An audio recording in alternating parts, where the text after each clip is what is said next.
ये video trailer Pakistan का है, जहां पिछले 10 घंटे से आतंकी अटैक, गोलीबारी, हत्या, हाईजैक वाला संकट है। वैसे ये शब्द पाकिस्तान को बहुत सूट करते हैं और शहबाज शरीफ का पाकिस्तान ऐसे शब्दों का शहंशाह है। लेकिन आज पाकिस्तान के बलूचिस्तान में जो हुआ, उसने शहबाज शरीफ की सत्ता को हिलाकर रख दिया है। पाकिस्तानी आर्मी चीफ मुनीर की सेना को हिलाकर रख दिया है। पाकिस्तान के बलूचिस्तान में 500 यात्रियों वाली पैसेंजर ट्रेन को हाईजैक कर लिया गया। बलूच लिबरेशन आर्मी ने ट्रेन को न सिर्फ हाईजैक किया, बल्कि 11 पाकिस्तानी सैनिकों को मार गिराया। पूरी कहानी यह है कि पाकिस्तान की जाफर एक्सप्रेस क्वेटा से पेशावर जा रही थी। ट्रेन सुबह 9 बजे क्वेटा से रवाना हुई थी। ट्रेन में 9 कोच थे, 500 यात्री सवार थे। बीएलए ने पहले ट्रैक पर ब्लास्ट कर ट्रेन को रोका। पेहरो कुनरी और गदलार के बीच ट्रेन को रोका गया। इसके बाद फायरिंग की गई। हथियारबंद हमलावरों ने रेलवे ट्रैक को उड़ा दिया। ये सब उस वक्त हुआ जब ट्रेन टनल नंबर 8 में थी। फायरिंग के बाद जाफर एक्सप्रेस को हाईजैक कर लिया गया। बीएलए ने 182 पाकिस्तानी सैनिकों को बंधक बना लिया। ट्रेन में सवार 11 सैनिकों की हत्या कर दी गई। कुछ देर बाद महिलाओं और बच्चों को बीएलए ने रिहा कर दिया। फायरिंग में ट्रेन का ड्राइवर भी घायल हो गया है। सोचिए, जो पाकिस्तान दूसरे देशों में हाईजैक वाली साजिश रचता है, जो पाकिस्तान आतंकियों को संरक्षण देता है, आतंक के आकाओं को पनाह देता है, वो पाकिस्तान आज खुद आतंकवाद के शिकंजे में आ गया है। वहां आज ट्रेन हाईजैक हो रही है। वहां सैनिकों को बंधक बनाया जा रहा है, सैनिकों को मारा जा रहा है। ट्रेन हाईजैक पर बलूचिस्तान लिबरेशन आर्मी ने बड़े दावे किए हैं, जिससे पाकिस्तान की सेना और सरकार परेशान है। बीएलए का दावा है कि 150 से ज्यादा पाकिस्तानी सैनिक अभी भी उसके कब्जे में है। बीएलए के मुताबिक जाफर एक्सप्रेस को ब्लास्ट कर पटरी से उतारकर कब्जे में ले लिया गया है। अभी तक कार्रवाई में 11 पाकिस्तानी सैनिक मारे भी गए हैं। बंधकों में पाकिस्तानी सेना, पुलिस और एंटी टेरर फोर्स के जवान शामिल हैं। खुफिया एजेंसी आईएसआई के कुछ एजेंट्स को बंधक बनाए जाने की भी खबर मिल रही है।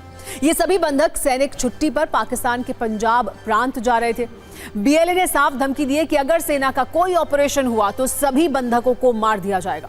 हालांकि महिलाओं, बच्चों और बलोच यात्रियों को रिहा कर दिया गया है। इस मिशन का नेतृत्व बीएलए की फिदाइन मजीद ब्रिगेड कर रही है, जिसे बहुत खतरनाक माना जाता है। और ज्यादा जानकारी के लिए हमारे साथ संवाददाता मनीष झा जुड़ चुके हैं।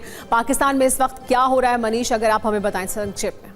बिल्कुल, देखिए, अभी सबसे ताज़ा जानकारी यह है कि पाकिस्तानी आर्मी के लोगों के मरने की जो संख्या है वो बढ़कर अब 20 पहुंच गई है, जो आप 11 बता रही थी। और दूसरी तरफ बीएलए की तरफ से ये दावा किया गया कि अभी 6 घंटे तक जो मुठभेड़ चल रही थी उसमें एक भी बीएलए का कोई आदमी मारा नहीं गया है। तीसरी बात यह है कि पाकिस्तान एयरफोर्स की तरफ से हेलीकॉप्टर और ड्रोन का इस्तेमाल किया जा रहा है, उससे लगातार फायरिंग हो रही है। लेकिन काउंटर में बीएलए की तरफ से भी एंटी एयरक्राफ्ट आर्टिलरी का इस्तेमाल किया जा रहा है। और बीएलए ने कहा है कि वो हर बीतते समय के साथ अपनी पोजीशन को बढ़ाते जा रहे हैं, मजबूत करते जा रहे हैं, ताकि पाकिस्तानी सेना और एयरफोर्स का मुकाबला कर सके। वहीं दूसरी तरफ जो बंधक हैं उनमें से और ज़्यादा पाकिस्तानी आर्मी के लोग मारे जा सकते हैं अगर ये ऑपरेशन जारी रहेगा। यह अभी का ताज़ा बयान बीएलए की तरफ से आया है।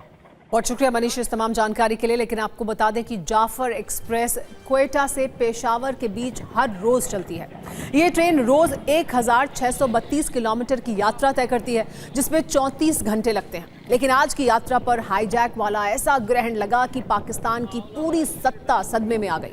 आपको बता दें कि 3 महीने पहले नवंबर में इसी ट्रेन में ब्लास्ट में 26 लोग मारे गए थे। 14 नवंबर को क्वेटा रेलवे स्टेशन पर ब्लास्ट हुआ था। उस वक्त भी हमले की जिम्मेदारी बलूच लिबरेशन आर्मी ने ली थी। कहानी यह है कि बलूच लिबरेशन आर्मी पाकिस्तान के लिए एक बहुत बड़ा सिरदर्द बन चुकी है। पिछले कुछ महीनों में बीएलए ने पाकिस्तान को ऐसे और भी कई झटके दिए हैं।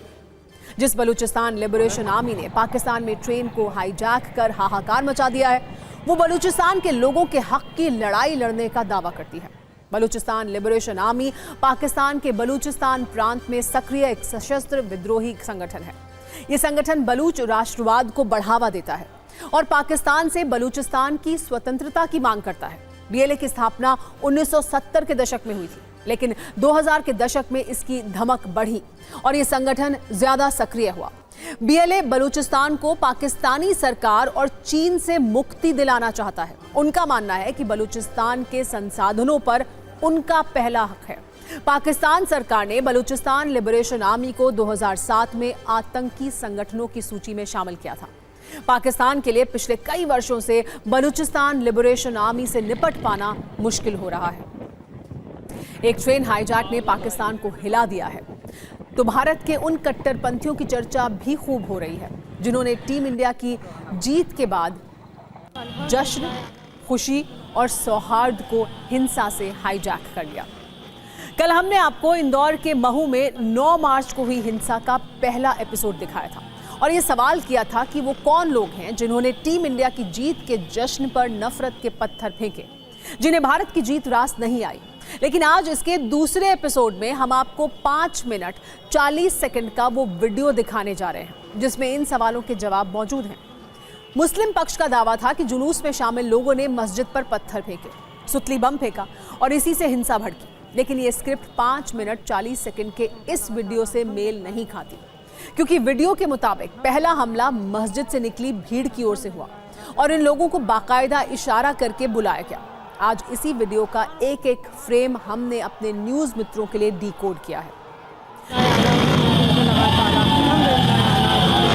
मिनट 8 सेकंड तक सब सामान्य है। टीम इंडिया की जीत के बाद जुलूस मस्जिद के सामने से शांति से निकल रहा था। कुछ लोग बाइक पर सवार हैं, कुछ लोग हाथों में तिरंगा लहराते हुए पैदल जा रहे हैं।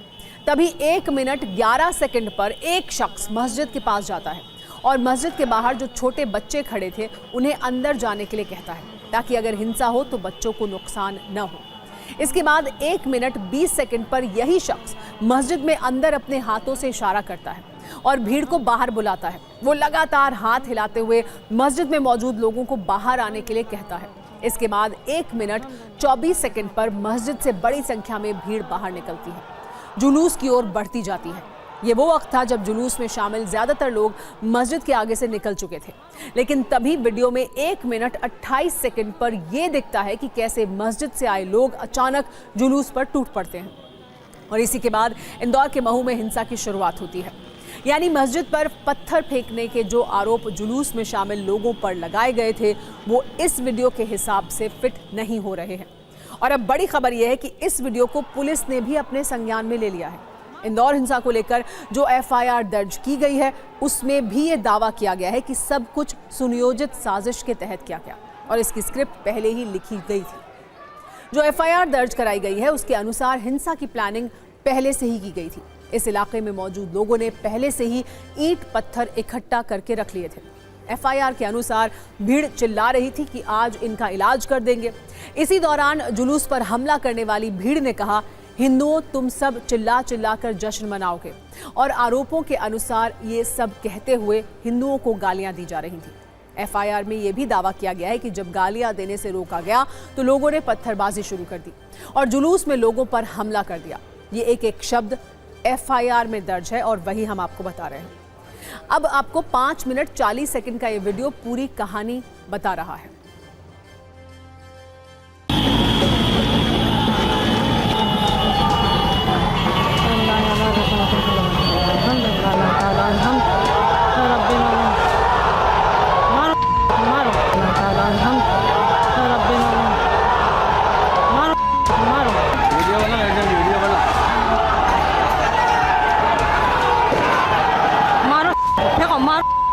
मारो रखने वाले की गाड़ी होगी ना ये तो।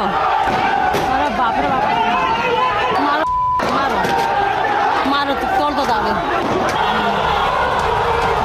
मारो मारो मारो।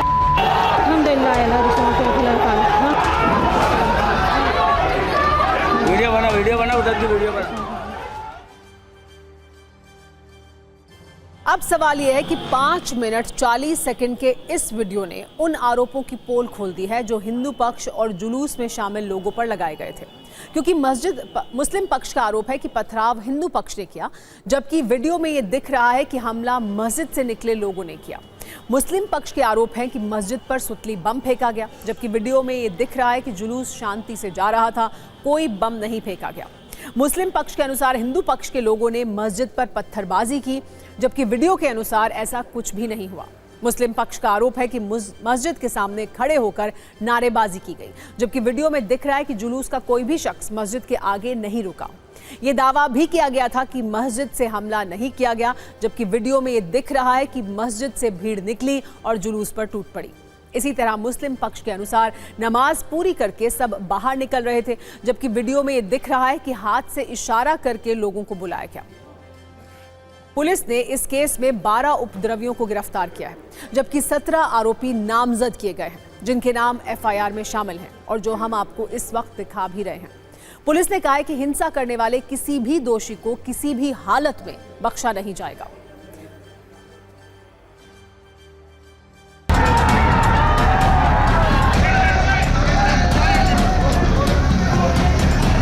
वीडियो में जो दिख रहे हैं, कठोर कार्रवाइयां होगी, रासुका लगेगी और इनको बिल्कुल बख्शा नहीं जाएगा। ये राष्ट्रद्रोही ताकतें अपना दिल दिमाग ठिकाने से रखें। जब आप अपने बेटा बेटी की शादी करते हो तो आतिशबाजी करते हो, तो भारत जीतता है तो उसकी आतिशबाजी से नफरत क्यों करते हो?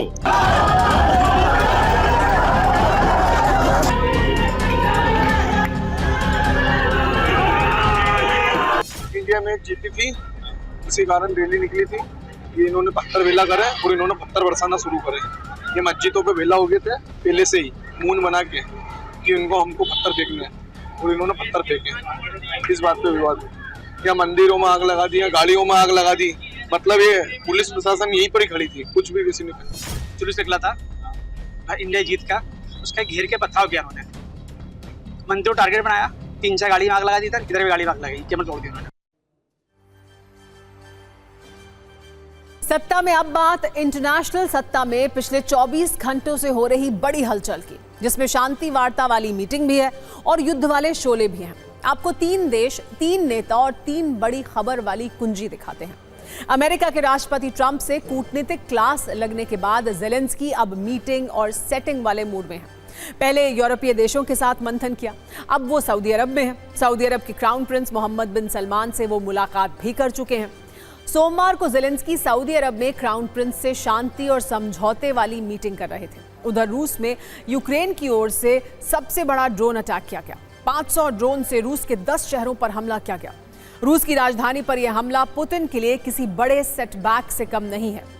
वहीं सत्ता में आपको अमेरिका वाली खबर भी बताएंगे, जहां अमेरिका फर्स्ट की नीति लाने वाले ट्रंप अति उत्साह में अमेरिका लास्ट की तरफ तीव्र गति से बढ़ रहे हैं। टैरिफ वाले फैसले से शेयर मार्केट में नुकसान ही नुकसान देखने को मिल रहा है। टैरिफ टेरर में 350 लाख करोड़ रुपए डूब चुके हैं और ये डुबकी अभी जारी है। सबसे पहले बात अमेरिकी राष्ट्रपति डोनाल्ड ट्रंप की झूठ नीति की। मशहूर शायर वसीम बरेलवी का एक शेर है, वो झूठ बोल रहा था बड़े सलीके से, मैं एतबार ना करता तो और क्या करता। लेकिन डोनाल्ड ट्रंप जिस तरह से झूठ बोल रहे हैं, उनका सलीका भी अब पूरी दुनिया समझ चुकी है और अब उन पर एतबार भी कोई नहीं कर रहा है। रूस यूक्रेन युद्ध से लेकर टैरिफ वॉर तक ट्रंप की कूटनीति हवा हवाई है, उसका कुछ असर नहीं हो रहा। यही वजह है कि अब उन्होंने झूठ नीति को अपना लिया है। ट्रंप का अंदाजे बयां ऐसा है कि कब क्या बोल दें और कब किस बात से पलट जाएं, कुछ नहीं पता। 3 दिन पहले डोनाल्ड ट्रंप ने भारत के टैरिफ को लेकर झूठ बोला, जिसे भारत ने आज एक्सपोज कर दिया। टैरिफ वाला खेल खेलते हुए ट्रंप ने कहा था कि भारत टैरिफ कटौती पर राजी हो गया है, हमने भारत को एक्सपोज कर दिया है। लेकिन ये बात कहकर ट्रंप खुद एक्सपोज हो गए। 3 दिन बाद भारत ने इस पर जवाब दिया। भारत ने कहा कि अब तक ऐसा कोई समझौता हुआ ही नहीं है। इसका मतलब यह है कि ट्रंप ने हमेशा की तरह इस बयान से पहले कुछ नहीं सोचा, बस जो मन में आया वो बोल दिया। ट्रंप अपनी बातों और फैसले से ऐसे बदल रहे हैं कि अमेरिका में उन्हें यू टर्न प्रेसिडेंट तक कहा जा रहा है। भारत को लेकर ट्रंप ने जो झूठ बोला, उस पर अब भारत सरकार ने सच्ची जानकारी दी है। स्थायी समिति की बैठक में सरकार ने इस पर अपना पक्ष रखा। ये कहा कि अभी दोनों देशों में कोई समझौता नहीं हुआ है और टैरिफ को लेकर बातचीत चल रही है। जानकारी के मुताबिक वाणिज्य सचिव ने बताया कि अभी किसी भी दावे पर भरोसा नहीं किया जा सकता। साथ ही उन्होंने कहा कि जो भी समझौता होगा उसमें भारत के हितों का ध्यान रखा जाएगा। इसका सीधा सीधा मतलब यही है कि ट्रंप अब कूटनीति के लिए झूठ नीति का सहारा ले रहे हैं। कितने आत्मविश्वास के साथ ट्रंप ने झूठ बोला। वो झूठ बोलने की कला में माहिर हैं। अमेरिकी मीडिया से लेकर सोशल मीडिया तक ट्रंप के झूठ ट्रेंड कर रहे हैं। कुछ दिन पहले ही यूक्रेन के राष्ट्रपति व्लादिमीर ज़ेलेंस्की को सबके सामने उन्होंने तानाशाह कहा। जब पत्रकारों ने इस पर सवाल पूछा तो साफ मुकर गए और कहा कि मैंने ऐसा कब कहा, मुझे तो पता ही नहीं है। अब ऐसे सफेद झूठ पर कोई पर्दा डाले तो भी कैसे। यही वजह है कि ट्रंप के बोले झूठ आए दिन अमेरिकी मीडिया में एक्सपोज हो रहे हैं। आप ये सुनकर चौंक जाएंगे कि ट्रंप ने अपने पहले 4 वर्षों के कार्यकाल में 30,000 से ज्यादा झूठ बोले। सोच कर देखिए, दुनिया के सबसे ताकतवर देश के राष्ट्रपति ने हर दिन 21 झूठ बोले। ये तो वो सफेद झूठ हैं जिसे पकड़ने का दावा अमेरिकी मीडिया ने किया था। दूसरी बार राष्ट्रपति बनने के बाद भी ट्रंप की झूठ बोलने की आदत बिल्कुल नहीं बदली है। शपथ लेने के बाद ट्रंप ने जो पहला भाषण दिया उसमें 20 झूठ बोले, यानी अपनी सत्ता की शुरुआत ही झूठ के साथ की। ट्रंप अपने देश की संसद में भी धड़ल्ले से झूठ बोलते हैं। कुछ दिन पहले उन्होंने संसद में अपना भाषण दिया। अमेरिकी मीडिया के मुताबिक उस भाषण में भी ट्रंप ने 26 झूठ बोले। मेक्सिको और कनाडा पर लगाए टैरिफ को ही देख लीजिए। ट्रंप ने इन दोनों पर पहले टैरिफ लगाया, फिर अपने ही फैसले को टाल दिया। कुछ दिन बाद फिर टैरिफ लगाया और फिर उसे टाल दिया। यानी 30 दिन में 3 बार टैरिफ टर्न लिया है ट्रंप ने। हालांकि ट्रंप के झूठ को लेकर आज संसद में भी सवाल उठा। कांग्रेस नेता गौरव गोगोई ने टैरिफ का मुद्दा उठाया। उन्होंने कहा कि पीएम मोदी को टैरिफ पर जवाब देना चाहिए। गोगोई ने कहा कि सरकार ये साफ करे कि किस सेक्टर में टैरिफ घटाया जाएगा। इस सवाल को लेकर गौरव गोगोई की वित्त मंत्री निर्मला सीतारमण से बहस भी हुई। और ये भी हम जानना चाहते हैं, क्या भारत ने, हम प्रधानमंत्री मोदी जी को सुनना चाहते हैं, क्योंकि अमेरिका के राष्ट्रपति ने कहा कि अभी भारत और अमेरिका के बीच में जो टैरिफ्स को लेके जो चर्चा हो चुका है उसमें भारत ने कबूल कर दिया है कि टैरिफ घटेगा। कि कौन से क्षेत्र में टैरिफ घटा है ये बात हमें प्रधानमंत्री मोदी जी बताएं, क्योंकि बहुत से मामलों पर वो व्यक्तिगत रूप से करते हैं नेगोशिएट। राफेल के मामलों में व्यक्तिगत रूप से उन्होंने नेगोशिएट किया। तो इसमें भी हम जानना चाहते हैं कि कौन से विषयों पर भारत टैरिफ घटाएगा। और ये भी हम जानना चाहते हैं, क्या भारत ने सोचा है कि हम अमेरिका पर रेसिप्रोकल टैरिफ्स लगाएंगे? क्या भारत ने ये सोचा है? पूरी कांग्रेस व्याकुल भारत है और कूड़े पर पलने वाली कुकुरमुत्ते की तरह हो गई है। उनके सारे मुद्दे खत्म हो गए हैं। जनता के बीच में वो राजनीतिक रूप से खंडन किए जा चुके हैं। इसलिए कहीं कुछ भी मिल जाए और अवसर न हो तो उसमें वो अवसर बनाने की कोशिश करते हैं। ट्रंप के शुरू किए ट्रेड वॉर से भारत समेत कई देशों को नुकसान का अंदेशा था, लेकिन फिलहाल तो टैरिफ वाले इस खेल में अमेरिका की ही हार हो रही है। अमेरिका फर्स्ट पॉलिसी अमेरिका के लिए ही नुकसान की वजह बन रही है। इस टैरिफ टेरर से अमेरिका का शेयर बाजार एक बार फिर लहूलुहान है, जिससे निवेशकों को 350 लाख करोड़ रुपए का नुकसान हुआ है। डाउ जोन्स अमेरिकी शेयर मार्केट 890 अंक की गिरावट के साथ बंद हुआ, यानी एक दिन में 2% से भी ज्यादा की गिरावट हुई है। वहीं S&P 500 इंडेक्स में 2.70% की गिरावट आई है। सबसे ज्यादा गिरावट नैस्डैक में हुई है, जो करीब 4% तक गिर गया। अमेरिका की बड़ी टेक कंपनियों को सबसे ज्यादा नुकसान हुआ है। ट्रंप के चहेते इलॉन मस्क की संपत्ति में इस साल 132 अरब डॉलर की गिरावट आ चुकी है। अमेरिकी शेयर बाजार में इलॉन मस्क के लिए कल का दिन भी अच्छा नहीं रहा। ट्रंप की टेस्ला के शेयरों में 15% से भी ज्यादा की गिरावट आई है। इसके अलावा टेक कंपनी एनविडिया के शेयर 5% से भी ज्यादा गिरे। माइक्रोसॉफ्ट और अमेजॉन के शेयरों में बड़ी गिरावट दर्ज की गई। अमेरिकी बाजार में मंदी का असर जापान समेत कई एशियाई देशों के व्यापार पर दिखा, लेकिन अच्छी बात यह है कि आज भारतीय शेयर बाजार पर इसका खास असर नहीं हुआ है। सेंसेक्स सिर्फ 12 अंक की गिरावट और निफ्टी 37 अंक की बढ़ोतरी के साथ बंद हुआ। इसे भारत के लिए एक अच्छा संकेत माना जा सकता है, लेकिन अमेरिका समेत कई देशों के बाजार में जो दहशत है उसे आर्थिक मंदी की आहट माना जा रहा है।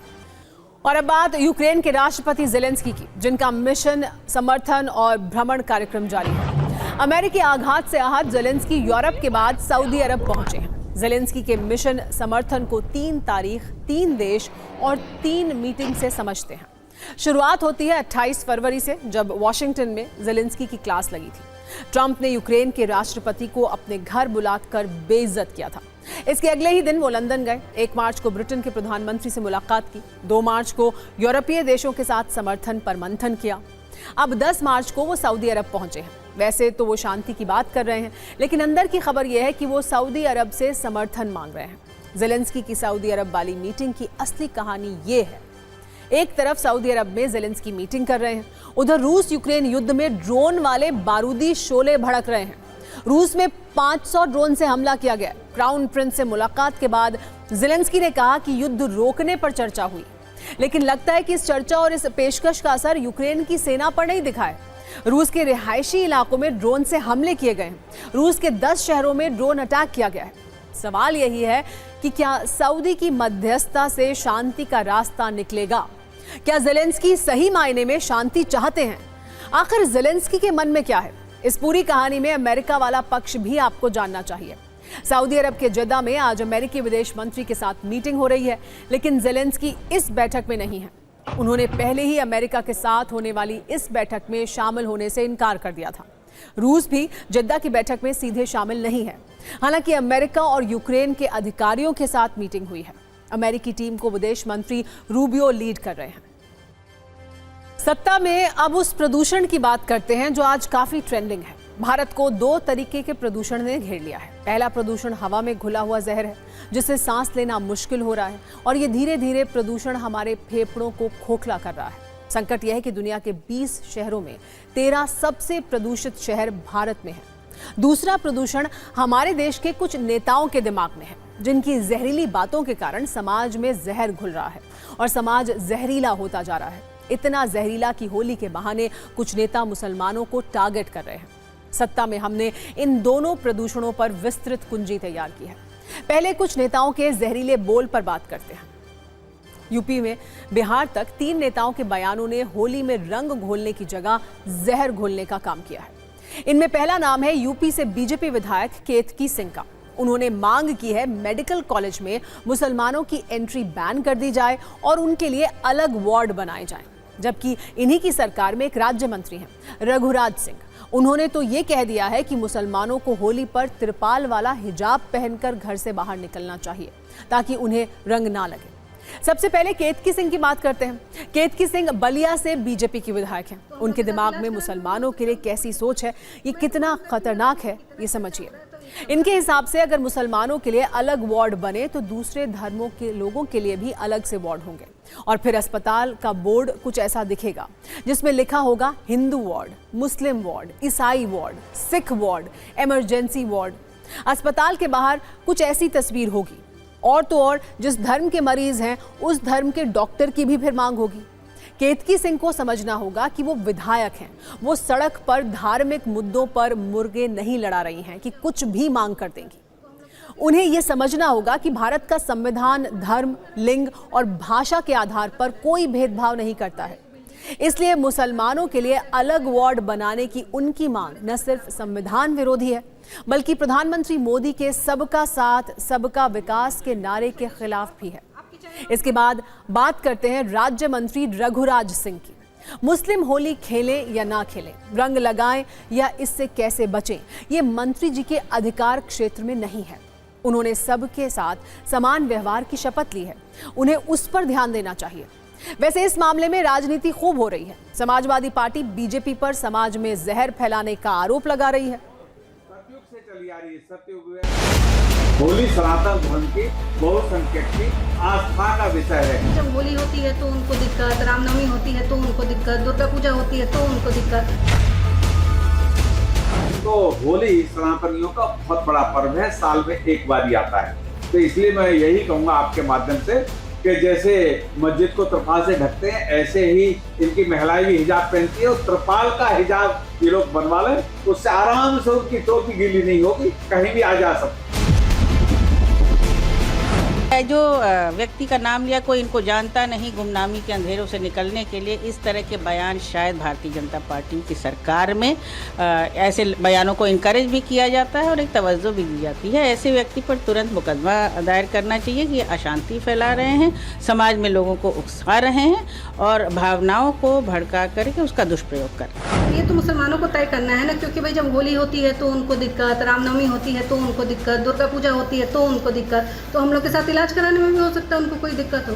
तो मैं तो मांग करती हूँ महाराज जी से, कितना खर्चा हो रहा है तो एक कमरा बना ही दिया जाए और एक बिल्डिंग एक तरफ विंग बना दी जाए कि आप जाके अपना इलाज वहाँ करा लो भैया, हमारे साथ अगर आपको रहने में दिक्कत है। भारतीय जनता पार्टी का शासन जब से आया है तब से तीज को, त्योहारों को, हर चीज को सांप्रदायिककरण करके जहर की खेती बोने का काम भारतीय जनता पार्टी की सरकारें, उनके नेता, उनके मंत्री, उनके विधायक कर रहे हैं ताकि इनको सिर्फ जहर की वोटों की फसल काट सके। निश्चित तौर पर इस तरह की बातें नहीं होनी चाहिए। सरकार की जिम्मेदारी है, जहाँ बात करते हैं सबका साथ सबका विकास की, तो सबका ध्यान भी रखना चाहिए, सबकी भावनाओं का भी सम्मान करना चाहिए। ये सरकार के लोग नहीं चाहते कि लोग गले मिलें, लोग भाईचारे में रहें, लोग मोहब्बत करें। ये सरकार बैठी हुई है नफरत फैलाना चाहती है। लोगों में भाईचारा कायम होना चाहिए, इंसाफ मिलना चाहिए और अगर कोई त्यौहार आपस में है तो सुकून के साथ में होने चाहिए। लेकिन इस प्रकार की शब्द कहना, मैं कड़े शब्दों के अंदर उनकी निंदा करता हूँ।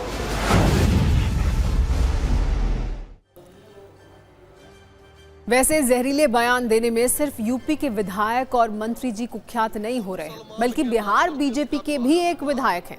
नाम है हरिभूषण ठाकुर। माइक देखते ही उनके बयान फूट पड़ते हैं। पिछले कुछ दिनों से वो लगातार बयानों के तीर चला रहे हैं।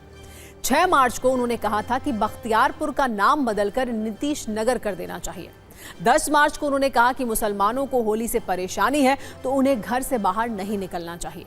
अब आज उन्होंने कहा है कि बिहार हिंदू बहुल राज्य है, यहाँ सीएम मंत्री सब हिंदू हैं, इसलिए हिंदू राज्य है। उनके इस बयान पर कांग्रेस और आरजेडी गुस्से से लाल पीली हो रही है। विपक्षी दल के नेता ये आरोप लगा रहे हैं कि चुनाव करीब आने के बाद जानबूझकर ऐसे बयान दिए जा रहे हैं। बिहार है ये हिंदू राज्य, इसके मुख्यमंत्री से लेकर के सारे मंत्री से लेकर के सबको देखिए, ये हिंदू राज्य है ये। ये कहना बिहार क्या, कोई भी राज्य हिंदू राज्य नहीं है। जब देश ही हिंदू का देश नहीं है, ये सबका देश है, धर्मनिरपेक्ष देश है। यहाँ तो सभी धर्मों का सम्मान है, सभी धर्म के लोग रहने वाले हैं, सभी धर्म के मानने वाले हैं। तो यहाँ तो सबसे पहले इसके लिए संविधान में परिवर्तन करना होगा। हरिभूषण ठाकुर। अब नजरिया 9 क्या है वो जान लीजिए। साफ हवा और नेताओं की साफ जुबान एजेंडे में नहीं है। शहरों के प्रदूषण का हाल और नेताओं के जुबानी प्रदूषण का हाल लगभग एक जैसा है। जिस तरह से भारत में नेताओं की जुबान जहरीली हो रही है, वो दिन दूर नहीं है जब नेताओं के प्रदूषित बयानों का भी इंडेक्स बनेगा।